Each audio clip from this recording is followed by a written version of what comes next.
Thanks for joining me again this week. The federal government is facing an imminent shutdown later this week, which will affect millions of people across the country, tens of thousands of people who work directly for the federal government here in our area, and many more whose work is tied to the federal government. Montgomery County is also home to tens of thousands of federal workers who vary in levels of income.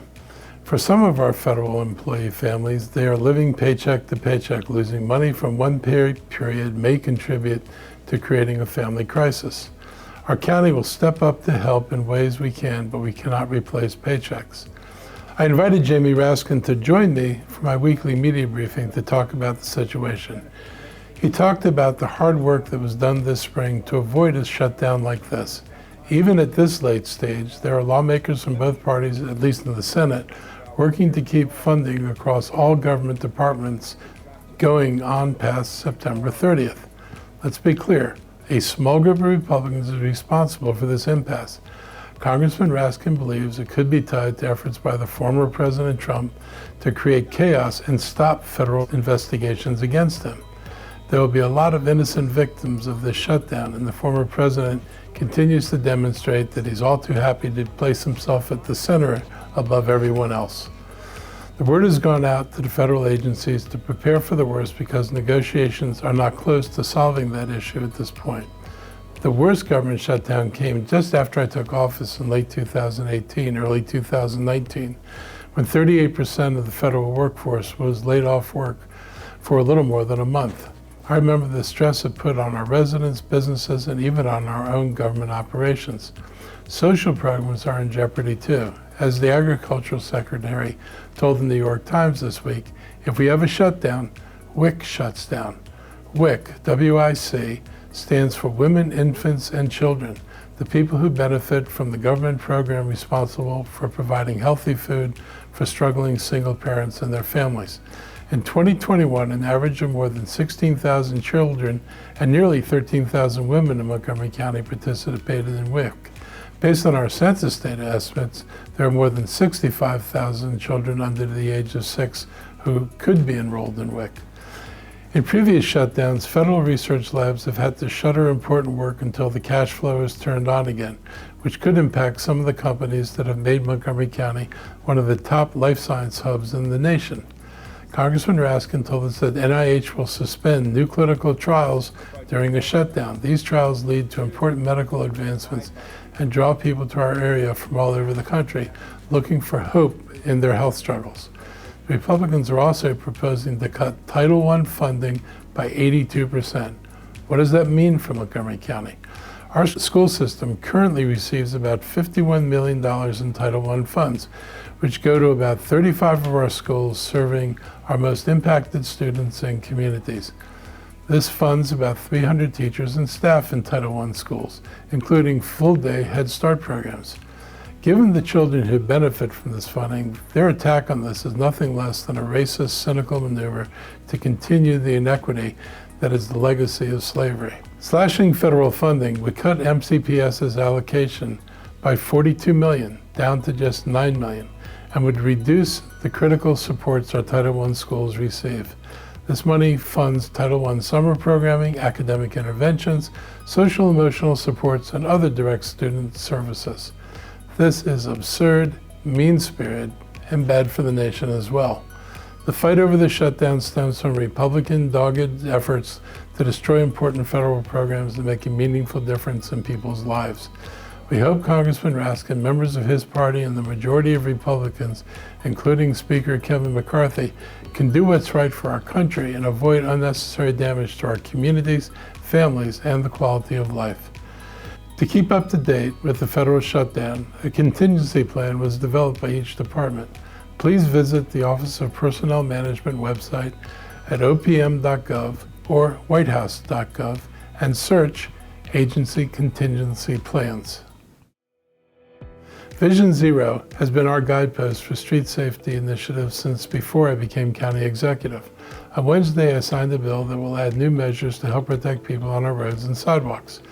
The County Council passed the Safe Streets Act of 2023 last week. It promises accountability and oversight to help us reach our Vision Zero goals of reducing the number of serious and fatal accidents by 2030 to zero. This year, 11 pedestrians and cyclists have been killed on local roadways. More than 400 people have suffered serious injuries. New provisions include mandatory safety reviews following pedestrian-related crashes in school zones, banning right turn at red lights at certain intersections in our town centers, adjusting walk signs so pedestrians are given a head start on walking before the drivers are given a green light to go. The law will require my office to develop a plan to enhance speed camera enforcement, but that's going to require additional legislation from the state. Bill 1123 was developed after 2 council work sessions in March and June. It specifies mandatory reviews following school zone crashes involving young people and are necessary to develop and act on recommendations like design deficiencies or traffic control operations. The goal is to fix these mistakes so they're not repeated. An initial study by the county's Department of Transportation determined 98 intersections will qualify for the right turn on red ban in Bethesda, Silver Spring, and Wheaton. Anticipated walk sign adjustments will target streets around schools, parks, libraries, bus rapid transit stations, and community centers. This morning, I sent over a supplemental budget item to fund the anticipated $1.6 million in first-year costs. It's shocking to see how some people are driving today, from blowing through stop signs to speeding around other drivers who are following the speed limit. The sad thing is, if people would just follow the law and keep safety as their top priority, our government wouldn't have to spend so much of our limited resources on traffic enforcement. Unfortunately, it's necessary to keep people safe and help save lives. We've dedicated $130 million in this budget cycle to redesigning roads to make them safer for cyclists and pedestrians. In the end, though, it will take commitment from everyone who uses the road to protect themselves and protect everyone else around them. And most of all, follow the rules of the road in order to keep you and everyone around you safe. This week, the County Council passed Bill 1822, Noise Control Leaf Removal Equipment. This bill will phase out the sale and use of gas-powered leaf blowers and leaf vacuums. Gas-powered leaf blowers will not be permitted to be sold in the county beginning July 2024, and use will not be permitted after July of 2025. After over a year since I first proposed this bill, the Council voted 10-1 in favor of passage. Thank them for their support of this legislation. It's time to acknowledge and address the negative impacts of gas-powered leaf blowers. The transitioning away from gas-powered leaf blowers is beneficial for our communities by reducing noise pollution and protecting workers. I want to thank the many residents who advocated tirelessly for this legislation. We had over 7,000 residents petition us for this legislation. And the law will authorize a rebate program to partially offset the cost of replacing a gas-powered leaf blower or leaf vacuum with an electric leaf blower or vacuum.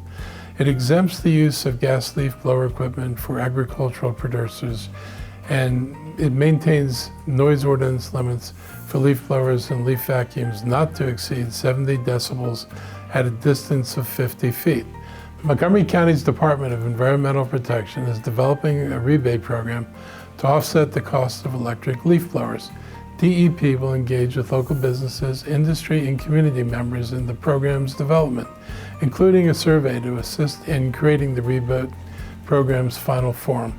The rebate program will be presented to the Council for its review next March. We'll keep you updated on the progress of implementing this legislation. Prescription drugs continue to be a burden on many families here in Montgomery County and across the nation. The drug companies continue to push for higher prices. In fact, just in the last 2 years, with record inflation, prices for more than 1,200 drugs increased above the inflation rate. We know 1/3 of Marylanders report not taking their medication as prescribed because they're too expensive. It's why I've been working with advocates to put measures in place to bring down the cost of these essential medicines. On Tuesday, I joined Maryland Senator Ben Kramer, Delegates Cullison, Charlotte Crutchfield, and Vaughn Stewart at Leisure World for an update on the Prescription Drug Affordability Board. I supported the creation of this board, and Maryland is ahead of the curve nationally on implementing this new model of regulation. But despite our success in creating the board, we still have more work to do to give it more power and the ability to better regulate the market in our state. And the more that other states see how our efforts are working, the more likely it is that they'll be inspired to create their own boards and join the fight. I've been part of this effort working with the Maryland Healthcare for All Coalition. This week, I was reminded how the impact of drug price increases affect families. One woman who was diagnosed with diabetes said that her insurance company no longer covered a glucose monitoring technology that is now going to cost her $80 a month. That's almost $1,000 a year. So many of our residents who need these drugs the most are also most likely to be on fixed incomes, such as our older population. The high cost of drugs is also driving up insurance premiums overall. Expecting families to empty their wallets to keep loved ones in good health is unacceptable. And of course, it's a big drive of operating expenses in both the private sector and the public sector. It is big in terms of the county's health budget. The federal government is beginning to negotiate drug prices, and the negotiated prices through Medicare on drugs won't take effect for another 3 years. But we can continue to apply pressure now to help those struggling with expensive medications. We need to continue to push more aggressive legislation from the State General Assembly, as well as at the federal level. These companies are getting away with focusing more on the bottom line of their shareholders as compared to focusing on healing and improving people's health. Exploiting those who are sick and in need of their medications ought to be criminal behavior. In Maryland, our goal is to expand the authority of the board to cover everybody, not just state and local government employees. This coalition is going to make a priority during the upcoming legislation, and I will be joining them in Annapolis. Putting curbs and regulations on excessive profits in big pharma is not going to put these companies out of business. No one is talking about preventing companies from profiting. We've been fighting this battle for a long time. It's moving too slowly, and it's time to stop accepting the status quo. European countries long ago negotiated for lower prices than Americans get for the same drugs coming from the same companies. For low-income people, people on limited and fixed incomes like Social Security, they do not now, nor do they ever, receive increases in their pay equal to the inflation in drugs. If you'd like to help join the fight to end inequalities in prescription medicine, head to healthcareforall.com and take action by getting more organizations behind the prescription drug affordability resolution.